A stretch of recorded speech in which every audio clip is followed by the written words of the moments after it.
당신은 가난뱅이가 아니야. 돈이 좀 흩어져 있을 뿐이지. 돈을 양으로 바라볼 수는 없을까? 부자는 나쁘다라는 생각은 누가 퍼뜨린 걸까? 당신들은 돈의 이면을 사랑하고 있어. 대장님, 이 책의 기획 의도를 잘 모르겠는데 말이죠. 돈에 관한 고민 상담을 하면 그 해결책을 가르쳐주는 거 맞죠? 아니, 해결책 같은 거 가르칠 수 없어. 네? 가르칠 수 없다고요? 그럼 가르칠 수 없지. 없고 말고. 당연하잖아? 부자라는 걸 가르칠 수 있다면 경영학과 출신들은 전부 부자게? 뭐 그렇겠네요. 부자를 가르칠 수 있다면 부자 되는 법에 관한 책을 읽은 사람은 지금쯤 모두 부자가 되었을 테지. 맞아요. 듣고 보니 그래요. 노하우나 비법을 가르치는 책이 넘쳐나는데 부자가 된 사람은 많지 않으니까요. 그럼 그렇다는 건 부자는 배워서 될 수 있는 게 아니라는 뜻이겠네요? 그렇지. 그렇고 말고 부자는 배울 수 있는 게 아니야. 하는 거지. 하는 거라고요? 그래. 사실 사람들은 배운 걸 하려고 하지 않아. 생각해봐. 배움이란 해답을 배운다는 거잖아? 결말을 이미 알아버린 추리소설을 누가 읽으려 하겠어. 우리는 배운 걸 실천하지 않아. 그러니까 배워서는 안 되는 거야. 배우기 전에 하는 거지. 뭔지 알 것 같기도 해요. 배운 것을 모두 머릿속에 간직하지만 끝내 아무것도 하지 않는 것. 그런데 그 한다는 게 대체 뭐예요? 무슨 수를 써서라도 사람들을 부자로 만들겠어. 거리낌 없이 스파르타식 교육을 진행할 거야. 바로 부자 코칭으로 말이지. 부자 코칭이요? 그래, 바로 나, 사토미스로가 부자 대장이 되는 거야. 그러니까 지금부터 부자가 되고 싶은 사람은 부자 대원이라고 부르겠어. 대원들은 그 코칭대로 행동하면 되는 거야. 머리로 생각하면 안 돼. 그냥 하는 거야. 할 수 있겠지? 잠깐 생각 좀 해보고요. 내 말 못 들었어? 생각하고 말고 할 거 없이 그냥 예스라고 해야지. 이렇게 해서 미스로의 부자 코칭이 시작되었다. 그 후 엄청난 반향이 일어나리란 걸 아무도 상상하지 못한 채. 드디어 역사적인 첫 주, 무슨 고민이 있을까? 필시 꿈이 가득한 고민일 테지? 올해는 불경기라 보너스를 6천만 원밖에 못 받았어요. 이런 거 말이야. 가슴 두근거린다. 어서 오라니까 나의 고뇌하는 첫 번째 고객이여. 첫 주의 상담을 시작해보자고. 대장, 도무지 저금이 불지 않아요. 어떡하면 좋을까요? 뭐? 시작부터 이런 사소한 질문이라니. 그만두는 게 어때? 폼이 안 나잖아. 꿈이 없어. 희망도 없고. 아니, 없는 건 저금이라니까요. 꿈이 아니라. 저금도 없는데 꿈은 가졌다니. 이건 그냥 지옥이네. 꿈도 없고 희망도 없다면 저금이 없다 한들 괴로울 것도 없을 텐데. 이봐, 그만 꿈을 버리는 게 좋지 않을까? 싫거든요. 빨리 저금 불리는 방법이나 가르쳐 주세요. 사람들은 돈의 의지를 무시하고 그냥 모으고 있어. 인간에게 의지가 있듯이 돈에도 의지가 있지. 가고 싶은 곳에는 가고 가기 싫은 곳에는 가지 않아. 가령 디즈니랜드에 갈 때 길이 꽉 막힌 국도로 갈 거야? 아니면 고속도로로 갈 거야? 당연히 덜 막히는 쪽으로 가죠. 그렇지, 빙고. 돈님이 흘러들어오게 하려면 먼저 우리 앞에 놓인 길을 잘 흐르게 해줘야 돼. 그리고 그 흐름이란 나가고 들어옴이지. 스스로 돈에 대해서 자신의 주변에 어떤 담을 쌓아놓지는 않았는지 잘 살펴봐야 돼. 가령 이런 거지. 자, 이번 주 부자 코칭 10,000원을 기부해보자. 네? 10,000원이요? 싫어요. 왜 싫어? 아깝잖아요. 그럼 얼마면 기부할 수 있어? 전 늘 1,000원 정도면 기부해요. 복을 주세요 하고요. 기분 좋잖아요? 1,000원이라면 간단히 기부할 수 있다는 거네? 그럼요. 왜 그렇지? 뭐 1,000원은 없어도 그만이니까요. 왜 없어도 그만이야? 그 정도는 금방 채울 수 있잖아요. 봐. 스스로 그렇게 말하고 있지? 1,000원을 간단히 내놓는 건 그 돈을 간단히 지갑에 채울 수 있다고 믿고 있기 때문이라고. 간단히 내놓는 건 간단히 채울 수 있다고 믿기 때문이야. 지금 쉬고 있는 숨도 마찬가지지. 숨을 내쉬는 건 바로 숨을 들이마실 수 있으니까. 그렇군요. 간단히 내쉬는 건 손쉽게 다시 들어온다는 걸 믿기 때문이네요. 그래, 대답은 간단해. 먼저 10,000원을 기부해봐. 그리고 믿는 거야. 반드시 10,000원은 나에게로 돌아온다고. 아니, 그 수백 배로 돌아오는 거지. 그런 기분 좋은 믿음을 가지는 거야. 분명 더 큰 흐름으로 당신에게 돌아올 거야. 그것이 흐름의 법칙이니까. 한 주에 하나씩 36주 동안 이 부자 코칭을 하나씩 실천하세요. 그리고 37주째에는 나보다 더 부자가 돼서 나한테도 좀 나눠주시고요. 대장, 해외여행이 가고 싶어요. 정말 가사니 육아니 지쳤어요. 그래? 가면 되잖아. 괌이건 사이판이건 위스콘신이건 어디든 가면 돼. 누가 몰라요? 하지만 돈이 없다고요. 돈이 없어? 가사니 육아니 그럴 돈은 있는데 위스콘신에 갈 여비가 없다고? 아니, 그럴 돈은 있죠. 아이의 육아를 위해서 저금해둔 3,000만 원도 있다고요. 하지만 괌에 갈 돈은 없다는 말이에요. 이상하다. 왜 없지? 분명히 있는데? 자녀 교육비는 동그랗게 생긴 돈이고 사치하는 돈은 삼각형으로 생겨 먹었다는 거야? 아니죠. 뭐 다 같은 돈이죠. 그럼 이상하지 않아? 지금 3,000만 원이나 가지고 있잖아. 그 정도 양이면 위스콘신에 가서 멋지게 즐길 수 있다고. 그런데 어째서 여행 갈 돈이 없다고 했지? 그건 거짓말이잖아. 뻔히 있는데도. 그렇지만 그건... 미안. 곤란하게 해서 미안해. 일반적으론 당신 생각이 맞아. 내가 알려주고 싶은 건 세상의 상식이 틀렸다는 거야. 우린 사치할 만한 돈은 집에 없다고 말하지만 그건 거짓말이야. 어디 쓸 건지 따지기 전에 그 정도 양의 돈을 이미 가지고 있으니까. 양이요? 그래. 돈을 양으로 보면 어떨까?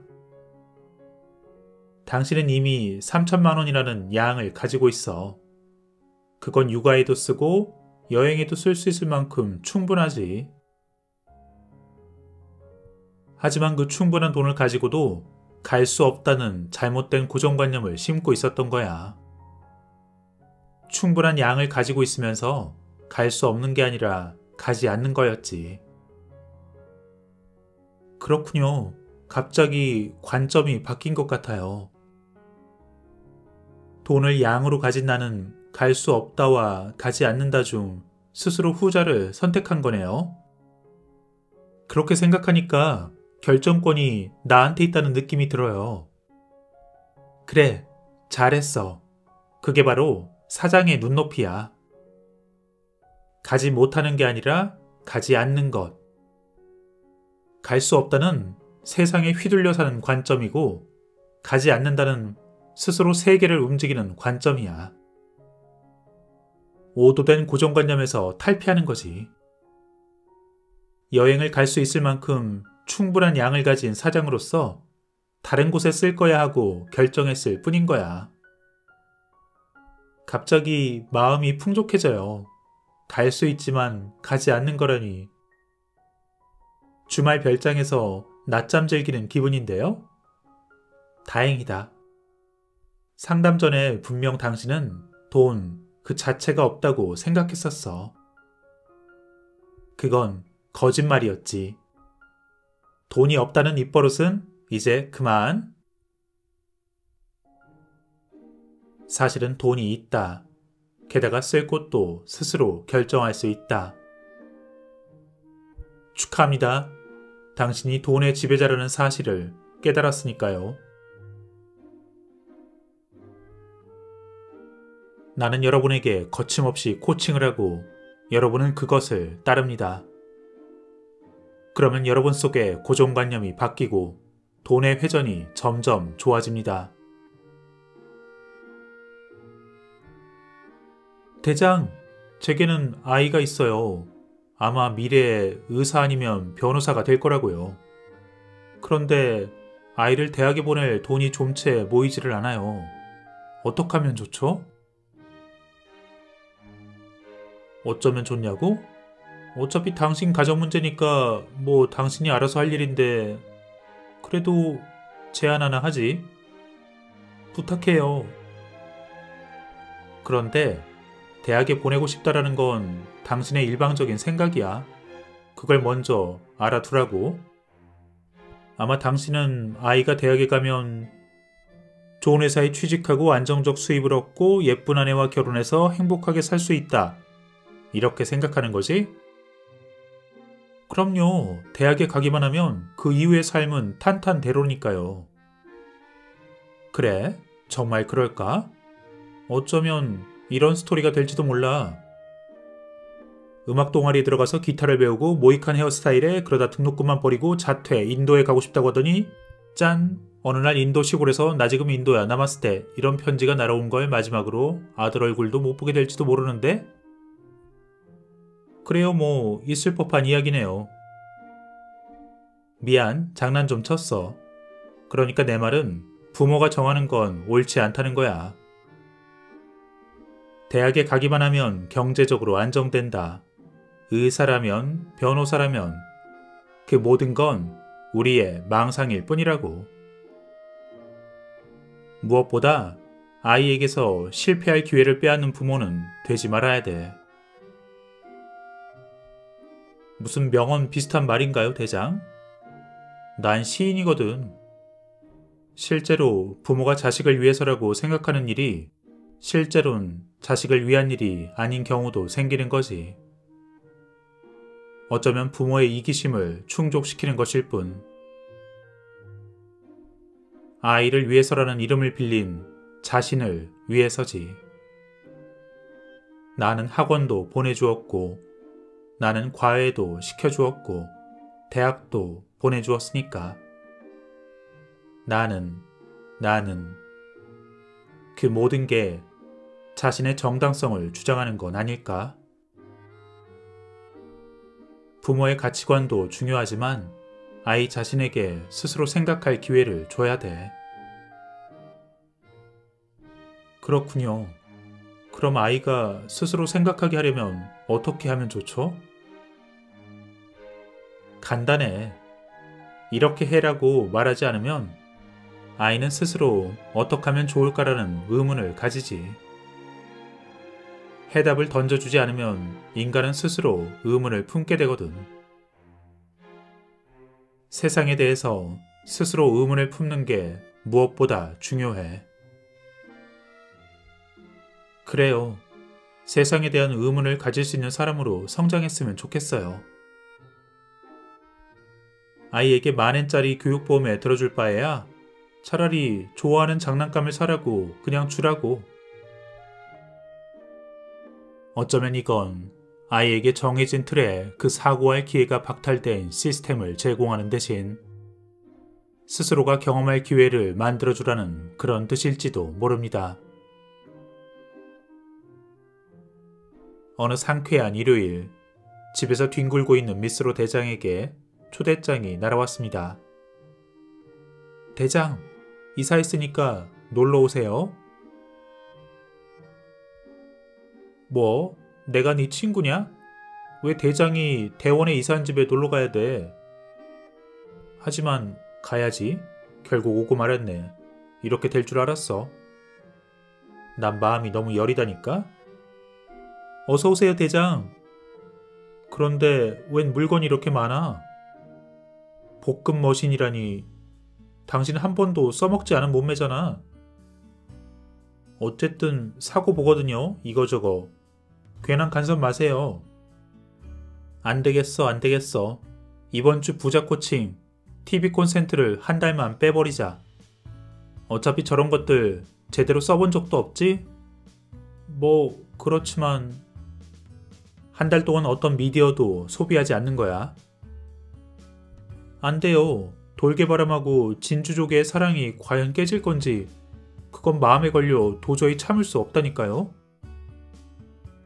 잘 들어봐. 사람이 왜 쇼핑에 빠져드는지 알아? 그야 뭐 지금보다 더 멋지게 살고 싶으니까 아니에요? 그래, 맞았어. 무언가를 사는 건 지금보다 더 멋지게 살기 위해서야. 하지만 그건 다시 말해서 지금 이대로는 안 된다라는 생각을 가지고 있는 거지. 그러니까 지금보다 더 좋아지기 위해서 무언가를 사고 있는 거지. 결국 우리가 무언가를 산다는 행위의 그 뿌리에는 반드시 불안이 잠재하고 있어. 불안하기 때문에 산다고요? 그래. 사람은 불안하니까 무언가를 사서 그 틈을 메우려고 하는 거지. 먹을 거는 왜 사지? 배가 고파서요? 아니야. 먹지 않으면 죽을지도 모른다는 불안이 잠재하고 있어. 화장품은 왜 살까? 예뻐져서 남편에게 복수하려고요. 그래, 뭐 그 얘기는 모르겠지만 화장품을 사는 것도 불안하기 때문이야. 왜 예뻐지고 싶어 할까? 지금은 예쁘지 않다고 마음이 불안해 떨기 때문이지. 아름답게 느긋하게 살아가는 사람은 화장품 같은 거 사지 않아. 그럼 모든 구매 행위가 불안 때문이라고요? 맞아. 예외는 없어. 불안에 사로잡히면 사람은 구매를 해. 그래서 물건을 팔기 위해 소비자를 불안하게 만들고 있지. 몸무게가 얼마 이상이면 매력적이지 않다. 이런 불안을 심어주는 거야. 물론 모든 미디어가 다 그런 건 아니야. 좋은 것들도 정말 많지. 하지만 대부분은 어떤 형태의 불안을 조장하고 있어. 어디에선 전쟁이 일어나고 있고 세금이 오르고 또 뭐가 어떻고 모든 게 우리를 불안하게 만들고 있지. 그러니까 앞으로 한 달간 미디어 소비를 끊어보자고. 하지만 돌개바람하고 진주족의 사랑은 어떡해요. 새로운 라이벌 돌콩이 등장했다고요. 이거 봐, 이거 봐. 지금 불안해하고 있잖아. TV를 안 보면 진주족의 소식을 알 수 없다는 불안. 먼저 그 불안을 극복해야 돼. 연예인 소식 몰라도 당신은 그 자체로 아름다워. 내가 아름다워요? 그래. 지금의 당신은 아무것도 보탤 필요도 없어. 그러니까 어떤 상품도 필요가 없지. 그렇게 생각하니까 그러네요. 살 필요가 없어요. 좋아요.